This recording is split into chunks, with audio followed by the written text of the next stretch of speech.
მაშინ როცა თანამედროვე სისტემა ნელ-ნელა თავისთავს ფიტოს, ადამიანები ალტერნატიული ცხოვრების გზებს ეძებენ. ეკოსოფლებისა და კომუნების იდეა მთელი მსოფლიოს მასშტაბით უფრო და უფრო პოპულარული ხდება. გამონაკლისი არც საქართველოა.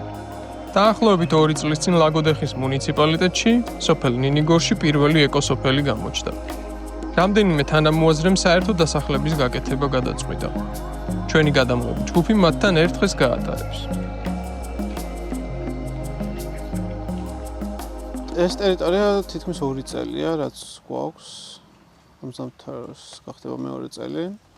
ძალიან მარტივი რაღაც კვლევის კითხვარით დაიწყო ეს ყველაფერი, მოგზაურობის დროს გადავეკვეთე რამდენიმე ადამიანს, რომლებმაც დამპატიჟეს ეკოსოფელში, მაგრამ არ მინდა რომ ეს ამ ეკოსოფელს რაღაც ერთი კოლგის ქვეშ მოაზრებული რაღაც კონკრეტული კონცეფცია წარმოიდგინოთ, რომ ძალიან განსხვავებულია. თვითონ ეკოსოფლებიც ყველა ეკოსოფელი ძალიან განსხვავებულია ჟანრობრივად კი ერთმანეთისგან და რა არის მაშინ ეკოსოფელი, მოდი ესე დავიწყოთ რა. ჩვენს დავსვით ეს კითხვა, ანუ ესე საჯაროდ სოციალურ მედიაში და შეხვედრებშიც, რომ რავი, თუ არის ეკოსოფელი და ეტიმოლოგიურად ეკოლოგია და ქალაქგარეთ ცხოვრება არის და რაღაც ჰარმონიული თანაწყობა არის ამ ყველაფრის. აი რას ისურვებდნენ ადამიანები, როგორ უნდა ყოფილიყო, სად უნდა ყოფილიყო, აუცილებელი კრიტერიუმები რა უნდა ყოფილიყო, რომ გადაეწყვიტათ ადამიანებს დასახლება ამ ადგილას, იმიტომ მაინც რაღაც სტრუქტურულად ცვლის ადამიანის ცხოვრების სტილს რა. ძირითადად ყველანი, ვინც ვართ ქალაქებში ცხოვრობდით, ის რომ ადამიანების ჯგუფი შევიკრათ და ვიპოვოთ მიწა და მოდი ხა აქ დავსახლდეთ, კაი და მე რას ვაკეთებ? რა უნდა გქონდეს, საით მივდივართ, რომელიმე რაღაც უკვე არსებულ ეკოსოფელს ვემსგავსებით, თუ რაღაცებს ვიღებთ ბევრი ამ ეკოსოფლისგან და მე რაღაც ჩვენს ავთენტურ იდეას ვდებთ ამ ყველაფერში. თავიდან საკმაოდ რომანტიულია ეს ყველაფერი იდეის დონეზე და განხორციელებული პროექტების ხილვის დონეზე. ის რომ რაღაც პრობლემები იქნებოდა მრავალშრეზე, თუნდაც საყოფო ცხოვრება დონეზე, რაღაც ელემენტარული კომფორტის დონეზე, იდეოლოგიის დონეზე.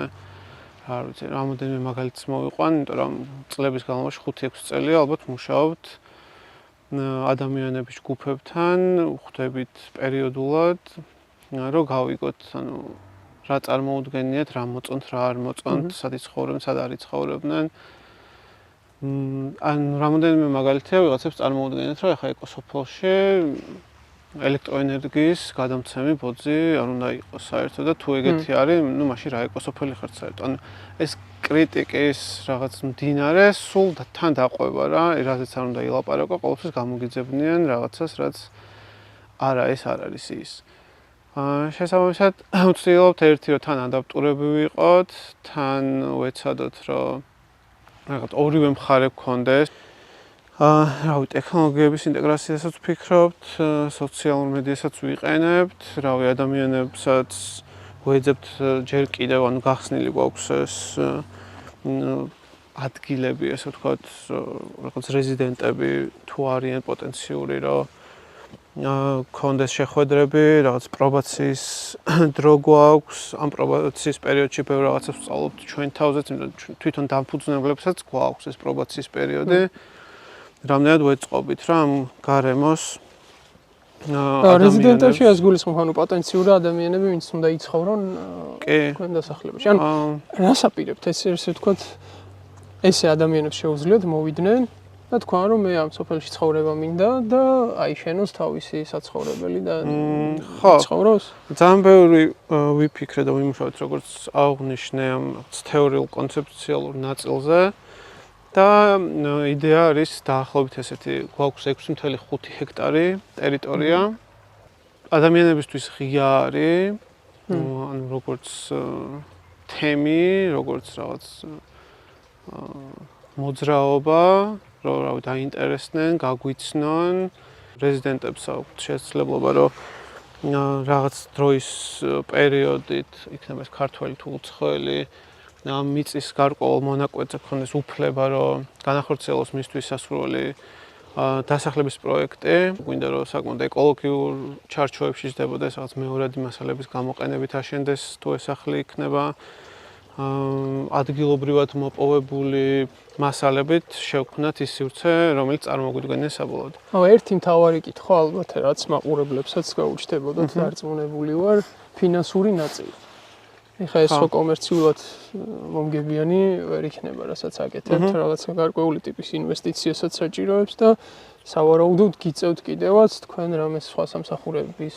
კი, უმეტესობა ცხოვრობთ და შემოსავალი გვაქვს ქალაქებიდან, ჩვენი რაღაც დაწყებული მცხოვრებებიდან, რაც გქონდა. ეს პროექტი არ არის რაღაც ბიზნეს პროექტი, თუმცა ნამდვილად არის აქ მცხოვრები ადამიანებისთვის რაღაც კეთილდღეობის გარანტი უნდა გახდეს რა. ანუ კი ამ ეტაპამდე მუშაობთ ენთუზიაზმით, თუმცა ხო რაღაც დონეზე ვაპირებთ ისე შევქმნათ ეს სამუშაო გარემო და ამ სამუშაო გარემოში გულისხმობ დაახლოებით 10 რგოლი გვაქვს სამუშაო, მათ შორის ინფრასტრუქტურა, სოციალური მედიის, ანუ როგორც ორგანიზმი, ეგრე ვმუშაობთ. არიან ადამიანების ჯგუფები, რომლებსაც იმდენად მოწონთ ეს წამოწყება, რომ ხშირად გვაქვს რაღაც დონაციები ქალაქებიდან თუ სხვა რეგიონებიდან და ხო თითქმის რასაც ხედავთ, რაც კეთდება, არის რა დონაციების ხარჯზე გაკეთებული. ეს ძალიან მაგარია. აგროვებული იქნა სახალხო დაფინანსების გზით. ეს მიწაც. კი, ეს მიწა ნაწილობრივ რა თქმა უნდა მეგობრები, ნათესავები, ოჯახები დაგვეხმარნენ. ანუ ნათესავებისთვისაც და მეგობრებისთვისაც უცხო არ იყო ეს თქვენი ახირება, ესე ვთქვათ. კი, უცხო არ იყო. ხარდაჭერა გამოგვიცხადეს. თავიდან ალბათ პრობლემაც არის ხოლმე კომუნებში, ამ 15-18 რამდენი ადამიანიც არის. რაღაცა ეტაპზე ცოტა გაუგებრობები ხდება ხოლმე. თავიდან არის მაგრამ გაუგებრობების მეტი რა არის? და მაგას როგორ უმკლავდებით? არის ესეთი მიდგომა სოციოკრატიას ვიყენებთ და გაუგებრობის შემთხვევაში ძალიან ბევრს ვლაპარაკობთ.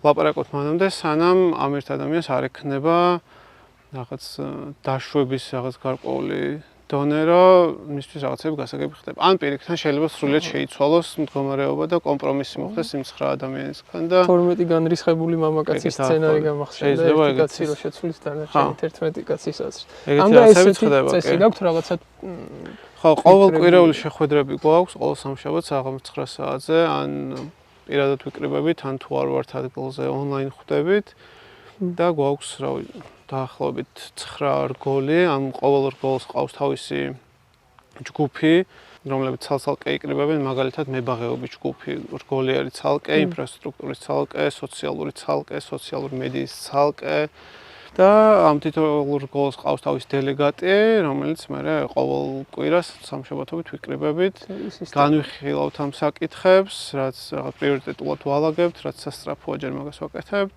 რატო დადგა მაგის საჭიროება, სოფლის საჭიროება?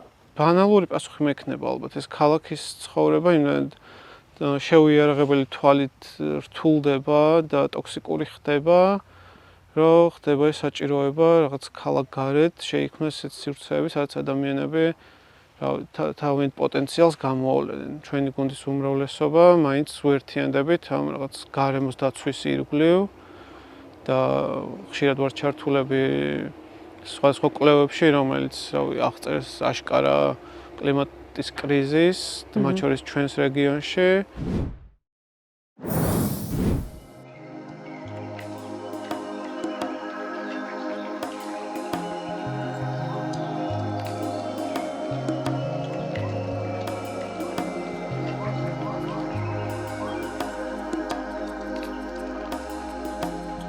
შეგვიძლია ბაღჩაში შევიდეთ. ჩვენ პირველი ექსპერიმენტული ბაღჩა არის. რა თქმა უნდა, უსასუქო, ანუ ეს კლასიკური გაგებით არ გვიხმარია რაღაც ქიმიური საშუალებები. ციდები, ხო? ხო, ციდე არაფერს არ ვკლავთ, ვაკვირდებით, პირიქით ყავს დამხმარე უზარმაზარი ობობები, როგორც პესტიციდები. ხო, ყველაფერი თავის საქმეს ასრულებს. რეჰანი მომესალმა ეგრა. კი. ისეთ ადგილას არის ამასულიერო. ხო, ეს ნაწილი არის უფრო ზეთოვანი მცენარეები. ამის ყველაფრის შესახებ ცოდნა გქონდა თუ გზადაგზა მოაგროვებთ? გზადაგზა ვაგროვებდით, რაღაც კურსებსაც გავდიოდით, ცალკე აღებული რაღაც მცენარეების სკოლაში ვიარე რაღაც ხანი. ედიტა ჩვენ პოლონელი მეგობარია, რომელიც ასევე ორგანულ მეურნეობის ექსპერტია და გვიზიარებს თავის გამოცდილებას ჩვენ და ადგილობრივ ფერმერ ქალებს კახეთში, რისთვისაც ძალიან მადლიერები ვართ და გონია რომ ეს რაღაც ყინული მოლუყვება ერთხელ და სამუდამოდ რომ პესტიციდების და ქიმიის გამოყენების გარეშე შევძლებთ რაღაც ორგანული პროდუქტების მოყვანას და ეს არ იქნება ფასში თუნდაც ეს კატასტროფული რომ ხო ადამიანებს ძალიან უჭირთ წარმოდგენა იმის რომ ეხლა მე თუ არ გამოვიყენებ ამ ყველაფერს ქიმიკატებს რასაც მთავაზობს მარკეტი და თუ ვერ გავყიდე ჩემ პროდუქტს და ვერ გავყიდე იმიტომ რომ არ იქნება ლამაზი მე შავი ოჯახში საკუთს ვერ შევიტან რაც სრულიად რელევანტური და ადეკვატური წუხილია ხო შესაბამისად აუცილებელია ეს რაღაც შეიძლება მეტი ადგილობრივი ინიციატივა რომ მართლა შესაძლებელია ორგანულად რაღაცების მოყვანა გადაჭარბებული პესტიციდების გარეშე ქიმიის გარეშე და აქ რაც მოდის ახლა თქვენ ყოფნით ხო ეს ყველაფერი კი აპრილიდან მოყოლებული ეს ბაღჩა თემის ძალიან დიდ ნაწილს აჭმევდა აქ წელს იყო კინზი სალატები აქ უკვე გაკ კინზი მისუნა დაწესებულია და ეს სამთარის სეზონი იქნება კიდევ დავმატოთ აქ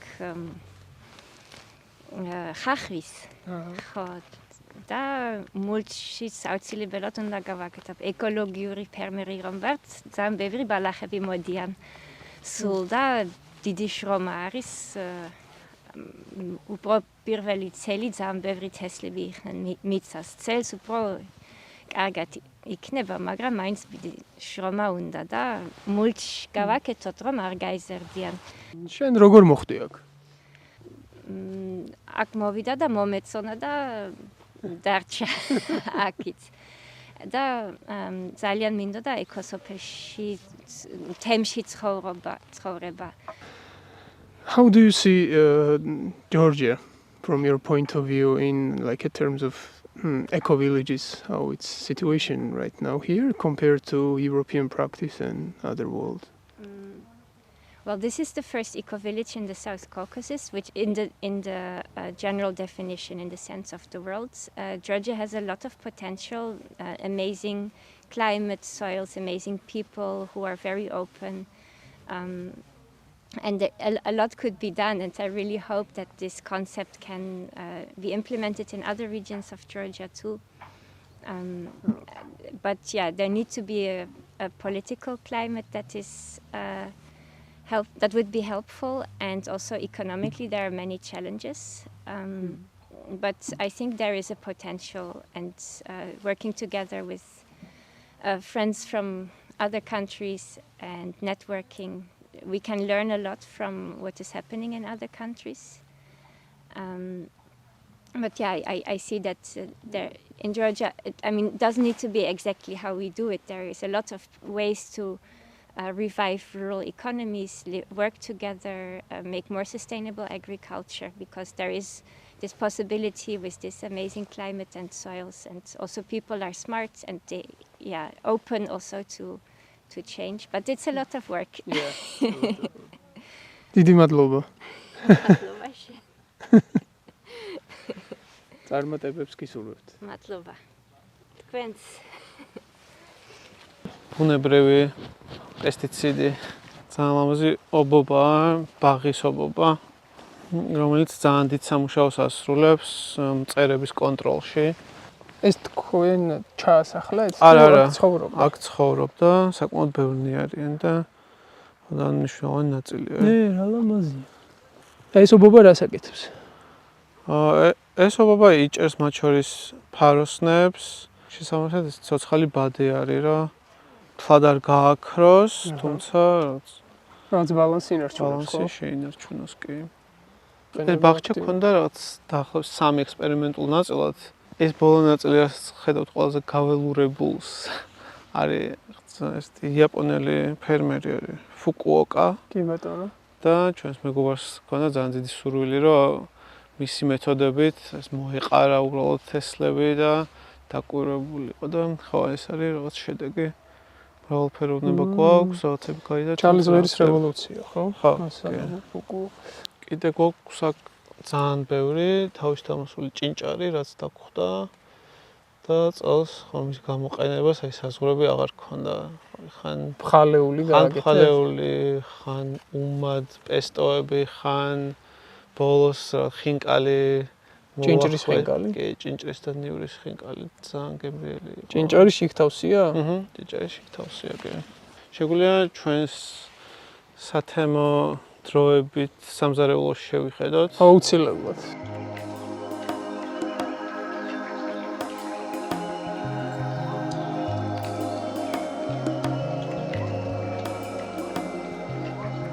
მე ეკოსოფელი საქართველოს შესახებ გავიგე გიორგისგან და შემოვუერთდი ამ ჯგუფს როგორც მოხალისე და ეხლაც ჯგუფის წევრი ვარ, რაც იმითი განისაზღვრება, რამდენად აქტიურად იღებ მონაწილეობას შრომაში, რამდენად ესწრები შეხვედრებს, ყოველ კვირაულს და ასე შემდეგ. საერო საქმიანობაში რას აკეთებ? მაგალითად, მზარეულობა ძალიან მიყვარს და ესე პროფესიონალი მზარეული არ ვარ, არ მისწავლე არასდროს და აქ მაგისტრის საშუალება მაქვს, რომ რაღაც ექსპერიმენტები გავაკეთო, ვიმზარეულო, თან ძირითადად კი არა და სულ უხორცო საჭმელს ვაკეთებთ და ეგეც კომფორტული არის ჩემთვის.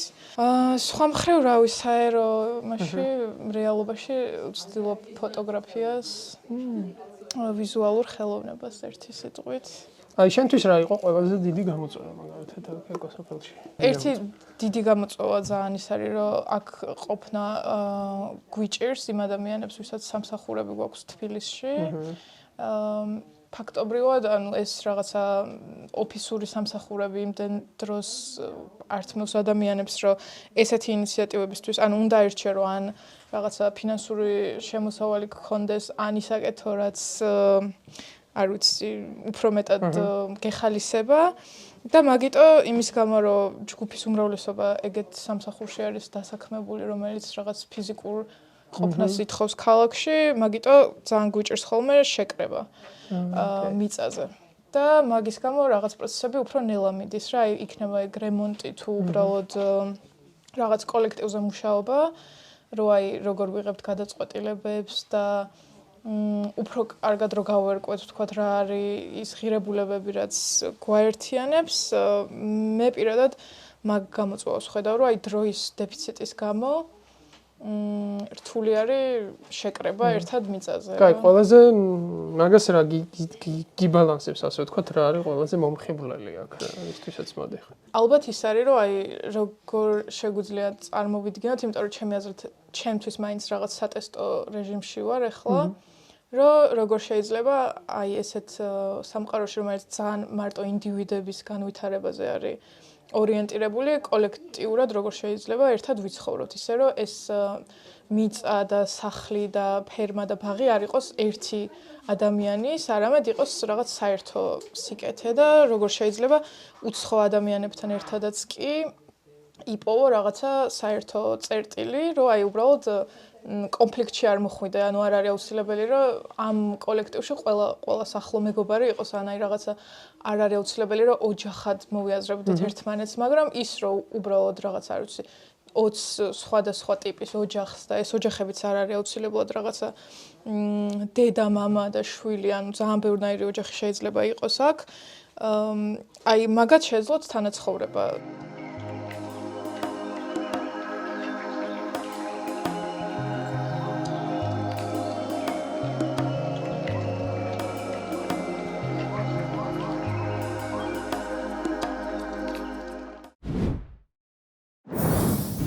So can you explain a little bit what's going on here? Yeah, so this is the area. It's 6.5 hectares.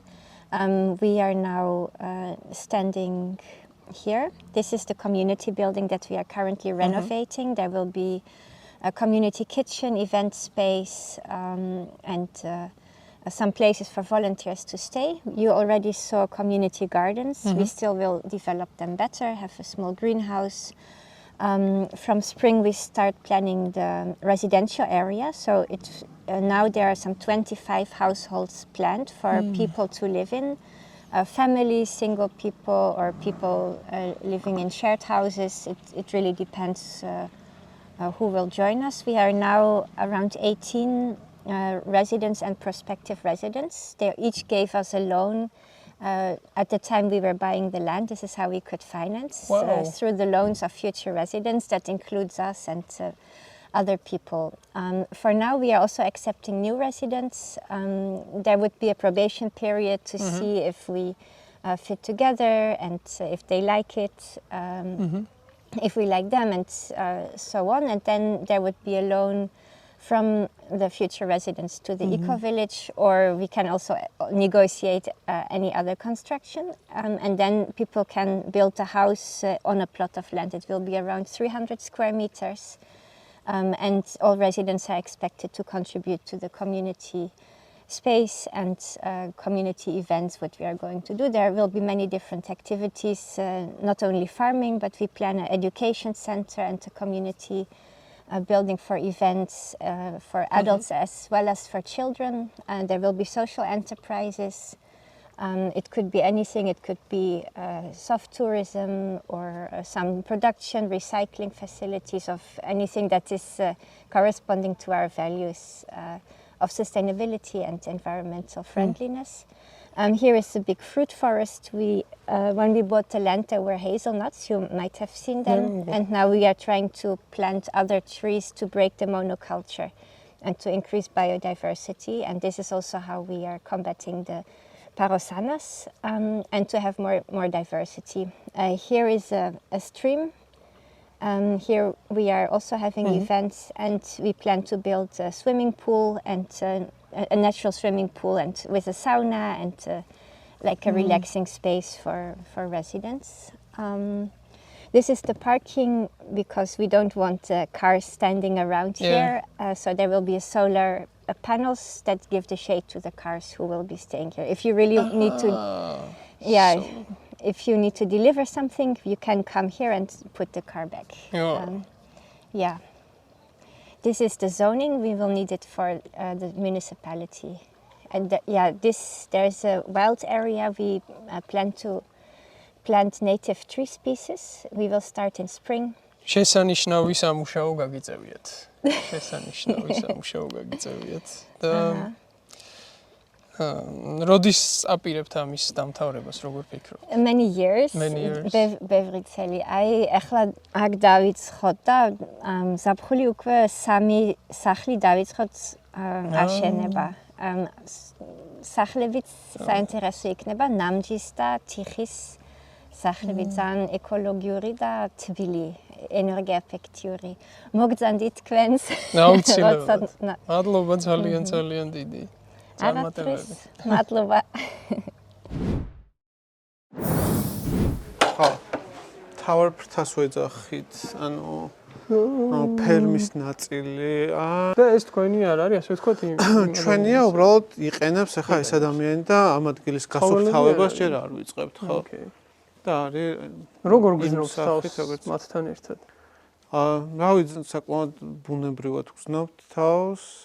ანუ სულ ახალი ბოჩოლა მეგობრები ყავს პერიოდულად, ვიცნობთ, მე იზრდებიან, მიდიან, წყებს ვრტყავენ. ჩვენი ბაღჩების გაფრჩებას ცდილობენ და მუდმივად ვართ ესე თან ახლო მეგობრულ კავშირში. არა, სიცოცხლეც შეაქვს ხო ალბათ. კი. ჩერდოთ. კარგი, ეს არის ფერმის მეორე ნაწილი, რომელიც უკვე ადამიანებზე არის ადაპტირებული მეტწილად. ჩვენი რაღაც სათავსოები, რომლებიც ზოგი ეს დონაციებით არის, ზოგი ზედმეტობით არის შეძენილი, იმიტომ რომ კარერვებში ვრჩებით ძირითადად ზაფხულის განმავლობაში. სამუშაო სივრცეც ეს არის, ჩვენი ოფისი ძირითადი შეხვედრები პოტენციურ რეზიდენტებთან თუ პარტნიორებთან თუ რაღაც ხელშეკრულებებზე თუ არ ვიცი, ტრენინგის შეფასებებზე და ასე შემდეგ. ეკოვილიჯ ჯორჯია, ესაა თქვენი სახელი, ხო? კი, ეს არის ჩვენი სახელი. ეს პროდუქტები თქვენი მოყვანილია. კი, აქ რა პროდუქტებიც არის, ყველაფერი ჩვენი მოყვანილია. ესეც ციმინდი არ მინახავს. ეს ის არის, პოპკორნის ციმინდი. საკმაოდ ადრე ვდგებით, მზის ხილვებთან ერთად, ძირითადად. საურქშოპოს სივრცეს ვეძახით, ეს არის მიწანამჯის ტექნოლოგიით გაკეთებული რამოდენიმე ტესტი. დასკვნების გაკეთების საშუალებას გვაძლევს იმისთვის, თუ როგორ შეგვიძლია თერმულად დავათფოთ ეს ტერიტორია, ისე რომ ადგილობრივად მოპოვებული მიწით მოვახერხოთ ამ ტერიტორიის საცხოვრებელ სივრცეთ გარდაქმნა. ეგეც ანუ თლიანად ასე ვთქვათ ეკოლოგიური ეკოლოგიური იმებს იყენებთ, ხო?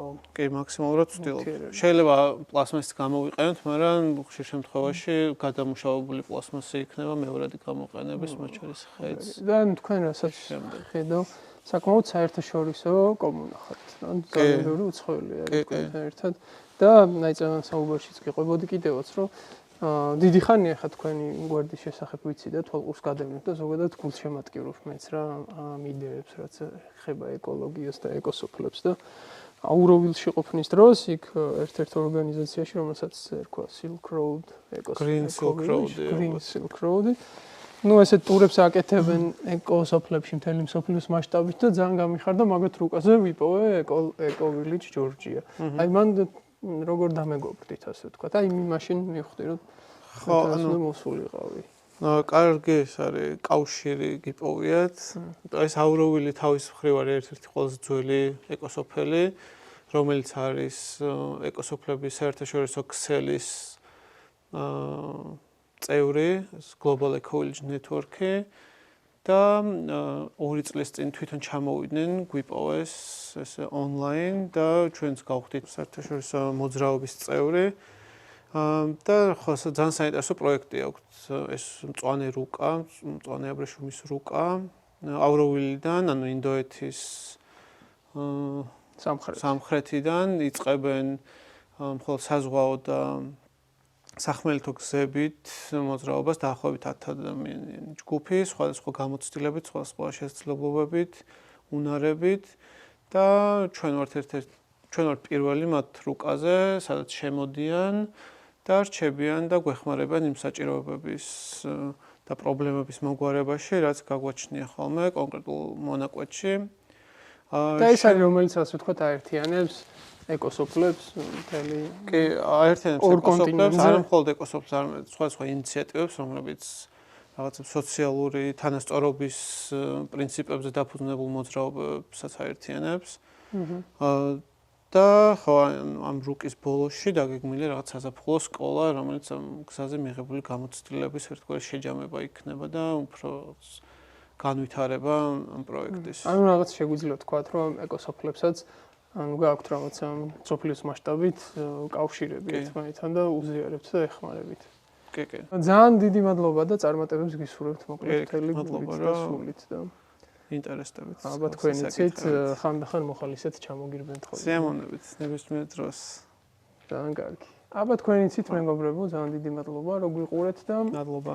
იმედი მაქვს, რომ თქვენს რაღაცა იმედის ნაპერწკალი გაგიღვივდათ კიდევ და კიდევ უფრო და უფრო და ვისაც გინდათ რომ ეკოსოფლები გააკეთოთ, ეკოსოფლებში ცხოვროთ. შესაძლებელია ეს უკვე ძალიან მარტივად არა, მაგრამ შესაძლებელი არის.